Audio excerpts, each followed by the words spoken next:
Praise the Lord. Welcome back to our channel Kids Eden. இந்த வீடியோல Bible quiz ஒன்னு பார்க்க போறோம். வாங்க என்ன சாப்டரோட குவிஸ்னு வீடியோக்குள்ள போய் பார்க்கலாம்.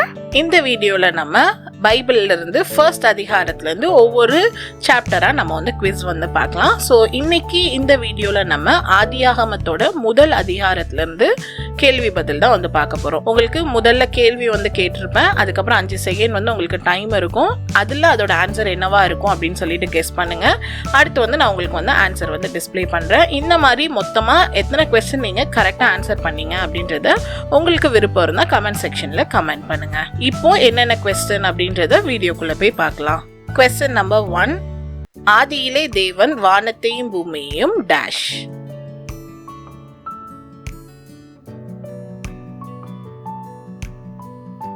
ஸோ ஆன்சர் வந்து ஆதியிலே தேவன் வானத்தையும் பூமியையும் சிருஷ்டித்தார். செகண்ட் क्वेश्चन, வானத்தையும் பூமியையும் சிருஷ்டித்தது யார்?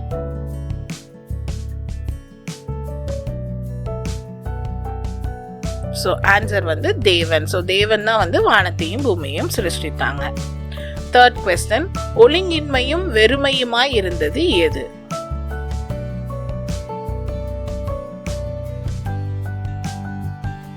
ஸோ ஆன்சர் வந்து பூமி. ஸோ பூமி ஒழுங்கின்மையும் வெறுமையுமாய் இருந்தது. ஃபோர்த் क्वेश्चन, ஆழத்தின் மேல் இருந்தது எது?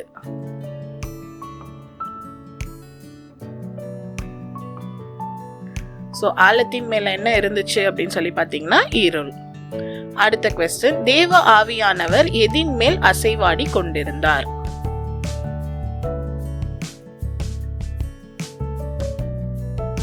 ஸோ ஆன்சர் வந்து ஜலம். ஜலத்தின் மேல் அசைவாடி கொண்டிருந்தார். அடுத்த கேள்வி, தேவன் முதலாவது உண்டாக்கியது எது? ஆண்டவர் வந்து முதல் நாள் வந்து என்ன உண்டாக்குனாங்க? ஸோ பதில் வந்து வெளிச்சம். ஆண்டவர் வந்து முதல் நாள் வெளிச்சத்தை தான் உண்டாக்குனாங்க. அடுத்து, எவற்றை தேவன் வெவ்வேறாக பிரித்தார்?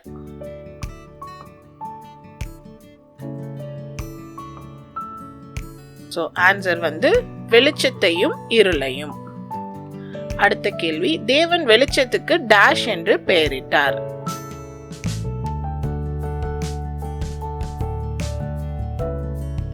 ஸோ ஆண்டவர் என்ன பெயரிட்டாங்க அப்படின்னு சொல்லி பார்க்கும்போது பகல். அடுத்த கேள்வி, தேவன் இருளுக்கு டேஷ் என்று பெயரிட்டார்?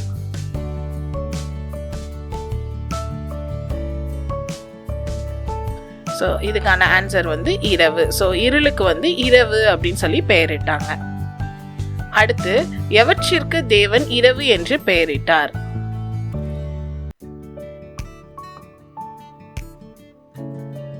ஸோ இதுக்கான பதில் வந்து இருளுக்கு. ஸோ இருளுக்கு தான் இரவு அப்படின்னு சொல்லி பெயரிட்டாங்க. அடுத்து, முதலாம் நாள் தேவன் எவற்றை சிருஷ்டித்தார்?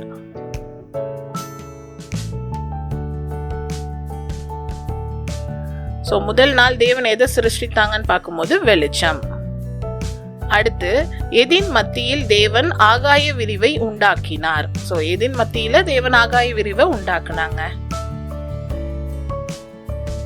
ஸோ இதற்கான பதில் வந்து ஜலத்தின். ஸோ ஜலத்தின் மத்தியில தான் தேவன் ஆகாய விரிவை உண்டாக்கினார்.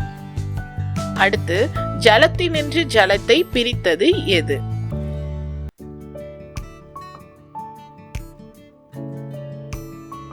ஸோ இதற்கான பதில் ஆகாய விரிவு. ஸோ ஆகாய விரிவு தான் ஜலத்தினின்று ஜலத்தை பிரித்தது. அடுத்த கேள்வி, தேவன் ஆகாய விரிவை உண்டு பண்ணி எவற்றிற்கு பிரிவினை உண்டாக்கினார்?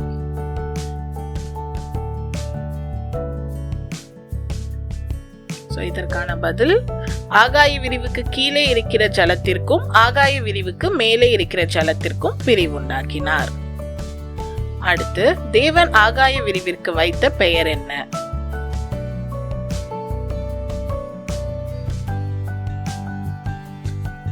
ஆன்சர் வந்து வானம். ஸோ ஆகாய விரிவுக்கு தான் வானம் அப்படின்னு சொல்லி பெயர் வச்சாங்க. அடுத்த கேள்வி, இரண்டாம் நாள் தேவன் எதை சிருஷ்டித்தார்? முதல் நாள் வந்து வெளிச்சம் சிருஷ்டித்தாங்க. அப்ப இரண்டாம் நாள் என்ன சிருஷ்டித்தாங்க? இதற்கான பதில் வந்து வானம். ஸோ இரண்டாவது நாள் வானத்தை ஆண்டவர் சிருஷ்டித்தாங்க. அடுத்து, தேவன் வானத்தின் கீழே இருக்கிற ஜலம் ஒரு இடத்தில் சேரவும் டேஷ் காணப்படவும் கடவது என்றார்?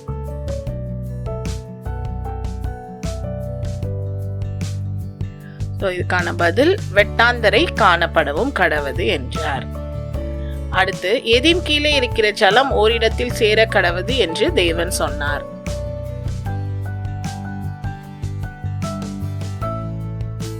இதுக்கான ஆன்சர் வானத்தின். ஸோ வானத்தின் கீழே இருக்கிற ஜலம்னா ஒரு இடத்துல சேர்ந்து வெட்டாந்தரை காணப்பட கடவுது அப்படின்னு தேவன் சொன்னாங்க. அடுத்து தேவன் வெட்டாந்தரைக்கு என்ன பெயரிட்டார்?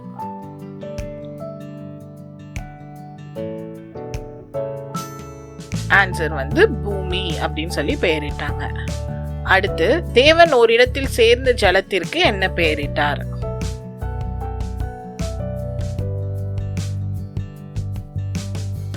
ஆன்சர் சமுத்திரம். அடுத்து பூமியானது டேஷ் முளைப்பித்தது?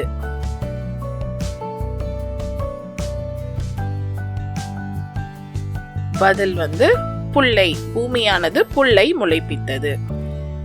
அடுத்து பூமியானது தங்கள் தங்கள் ஜாதியின்படியே விதையை பிறப்பிக்கும் டேஷ் முளைப்பித்தது?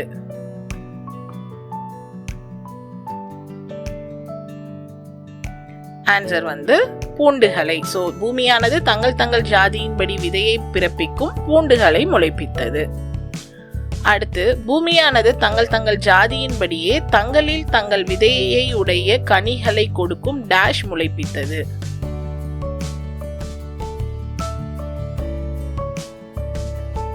சோ ஆன்சர் விருட்சங்களை முளைப்பித்தது.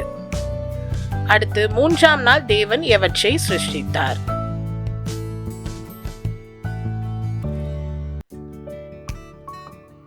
ஆன்சர் வெட்டாந்தரை, சமுத்திரம், புல், பூண்டு, கனி விருட்சம். அடுத்து பகலுக்கும் இரவுக்கும் வித்தியாசம் உண்டாக்க எதை உண்டாக்கினார்?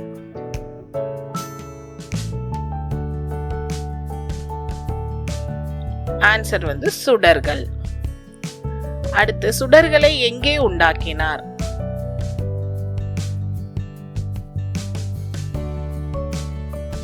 ஆன்சர் ஆகாய விரிவிலே. சோ சுடர்களை ஆகாய விரிவில உண்டாக்குனாங்க.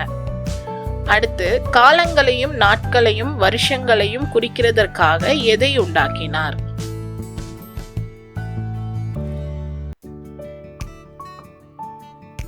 ஆன்சர் சுடர்கள்.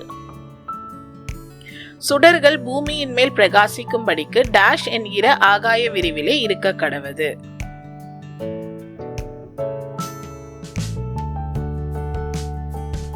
ஆன்சர் வானம். சோ சுடர்கள் பூமியின் மேல பிரகாசிக்கும்படிக்கு வானம் அப்படின்ற ஆகாய விரிவுல தான் ஆண்டவர் வச்சாங்க.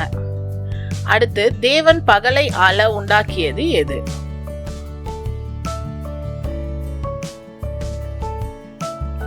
சோ பகலை ஆள்றதுக்காக தேவன் பெரிய சுடரை உண்டாக்குனாங்க. அடுத்து தேவன் டேஷ் ஆள பெரிய சுடரை உண்டாக்கினார்?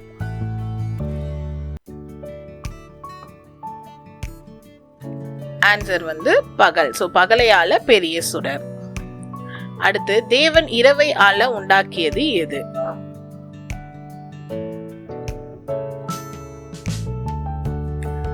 ஆன்சர் சிறிய சுடர். அடுத்து எத்தனை மகத்தான சுடர்களை தேவன் உண்டாக்கினார்?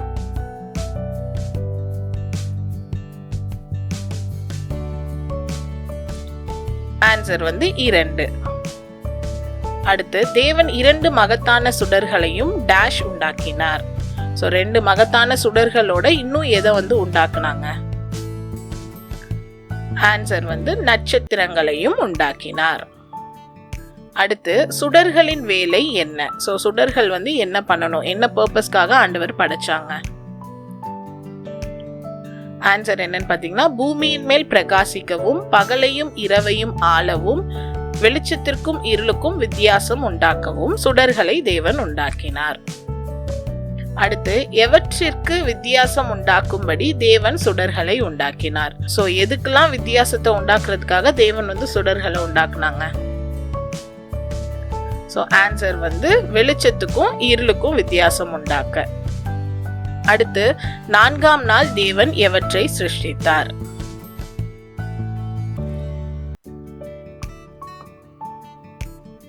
சோ ஆன்சர் சுடர்கள், நட்சத்திரம்.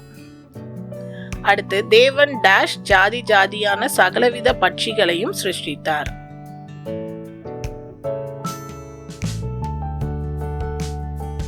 ஸோ ஆன்சர் வந்து சிறகுள்ள. ஸோ தேவன் சிறகுள்ள ஜாதி ஜாதியான சகலவித பட்சிகளையும் சிருஷ்டித்தார். அடுத்து தேவன் நீந்தும் ஜீவ ஜந்துக்களை ஆசிர்வதித்து என்ன சொன்னார்?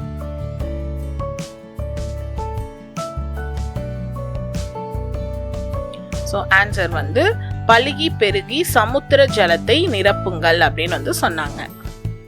அடுத்து தேவன் பறவைகள் டேஷ் பெருக கடவது என்று சொன்னார்.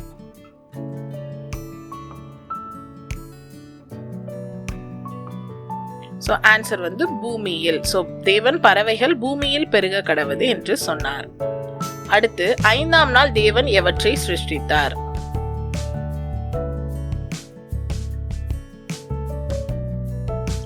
ஸோ ஆன்சர் வந்து நீந்தும் ஜீவ ஜந்து ஆகாய விரைவிலே பறக்கும் பறவை. அடுத்து தேவன் எவற்றை ஜாதி ஜாதியாக பிறப்பிக்க கடவது என்றார்?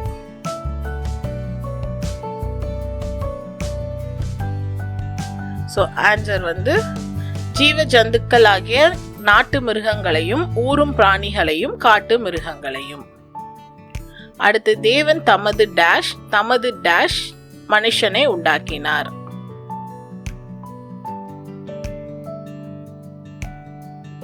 ஆன்சர் வந்து சாயலாகவும் ரூபத்தின்படியும். ஸோ தேவன் தமது சாயலாக தமது ரூபத்தின்படி மனுஷனை உண்டாக்கினார். அடுத்து யார் சமுத்திரத்தின் மச்சங்களையும் ஆகாயத்து பறவைகளையும் மிருக ஜீவன்களையும் பூமி அனைத்தையும் பூமியின் மேல் ஊறும் சகல பிராணிகளையும் ஆள கடவர்கள்? ஸோ இவற்றெல்லாம் யாரை வந்து ஆளும்படியாக தேவன் கட்டளையிட்டாங்க? யாரு அப்படின்னு சொல்லி பார்த்தீங்கன்னா மனுஷர். ஸோ மனுஷர் தான் இவைகள் எல்லாவற்றையும் ஆளுகிறதுக்காக தேவன் கட்டளையிட்டாங்க. அடுத்து தேவன் மனுஷனை எவ்வாறாக சிருஷ்டித்தார்?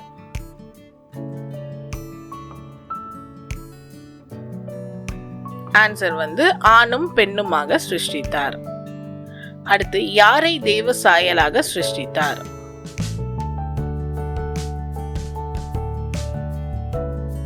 ஸோ ஆன்சர் வந்து மனுஷரை. ஸோ மனுஷரை தேவ சாயலாக சிருஷ்டித்தார்.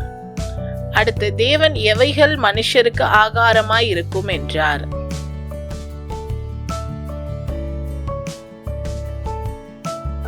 ஆன்சர் வந்து விதைத்தரும் சகலவித பூண்டுகளையும் விதைத்தரும் கனி மரங்கள் ஆகிய சகலவித விருட்சங்களையும். அடுத்து பூமியில் உள்ள சகல மிருக ஜீவன்களுக்கும் ஆகாயத்தில் உள்ள சகல பறவைகளுக்கும் பூமியின் மேல் ஊறும் பிராணிகள் எல்லாவற்றிற்கும் டேஷ் ஆகாரமாக தேவன் கொடுத்தார். இதுக்கெல்லாம் தேவன் வந்து என்ன ஆகாரம் கொடுத்தாங்க? ஸோ ஆன்சர் வந்து பசுமையான சகல பூண்டுகளை ஆகாரமாக தேவன் கொடுத்தார். அடுத்து 6ஆம் நாள் தேவன் எவற்றை சிருஷ்டித்தார்?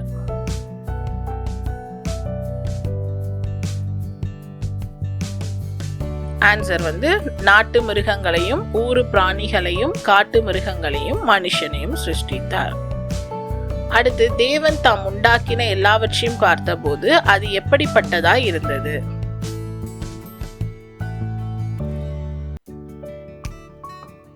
ஆன்சர் வந்து மிகவும் நன்றாய் இருந்தது. அடுத்து பொறுத்துக. முதல் நாள், 2ஆம் நாள், 3ஆம் நாள், 4ஆம் நாள், 5ஆம் நாள், 6ஆவது நாள் என்னென்ன படைச்சாங்கன்னு சொல்லிட்டு மேட்ச் பண்ணணும். ஸோ இதான் வந்துட்டு இந்த அதிகாரத்திலோட கடைசி கேள்வி. ஸோ இதற்கான பதில் வந்து முதல் நாள் வந்து தேவன் வெளிச்சத்தை உண்டாக்குனாங்க, 2ஆம் நாள் வானம், 3ஆம் நாள் சமுத்திரம், 4ஆம் நாள் சுடர்கள், 5ஆம் நாள் பறவைகள், 6ஆம் நாள் மனுஷன். இந்த குவிஸ் இன்ட்ரெஸ்டிங்கா இருந்துச்சுல்ல? அடுத்த சாப்டரோட குவிஸ அடுத்த வீடியோல பார்க்கலாம். அப்புறம் நம்ம சேனல்ல நிறைய இன்ட்ரெஸ்டிங்கான கலரிங் புக்ஸ், ஆக்டிவிட்டி புக்ஸ்லாம் இருக்கு. உங்களுக்கு அது வேணுமா? கீழே லிங்க் கொடுத்திருக்கேன். அப்படி இல்லைன்னா அமேசான்ல கூட வாங்கிக்கலாம். இது மாதிரி நிறைய இன்ட்ரெஸ்டிங்கான வீடியோ பார்க்கறதுக்கு நம்ம சேனலை சப்ஸ்கிரைப் பண்ணுங்க, இன்ஸ்டாகிராம்லயும் ஃபாலோ பண்ணுங்க. தேங்க்யூ, பாய்.